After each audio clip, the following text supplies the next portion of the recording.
বেটা তাড়াতাড়ি যাও, স্কুলে কখন যাবে? আর তোর বোন কোথায়? আজ আবার কোথাও লুকিয়ে পড়েছে নাকি? জানি না মা, আমি তো দেখিনি। আরে রেডি হয়ে তো বাইরে বেরিয়েছিল, কোথায় চলে গেল?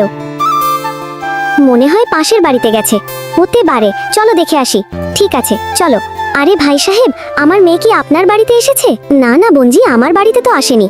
হে আল্লাহ, জানি না তাহলে কোথায় চলে গেল। আরে বোনজি চিন্তা করবেন না, হতে পারে দাদির বাড়ি গেছে, চলো দেখে আসি। না না, আমার বাড়িতেও আসেনি, চলো সামনে দেখি।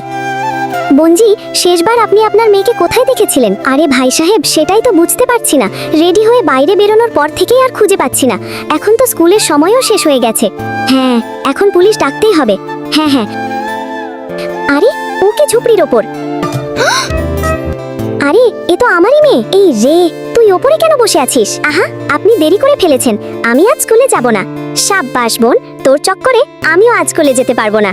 দাঁড়া, এক্ষুনি তোকে বুঝিয়ে দিচ্ছি। এই ছবিটাকে সুন্দর মনে করলে ভিডিওতে লাইক করে চ্যানেলটাকে সাবস্ক্রাইব করো, এরপরে আল্লাহ লিখো।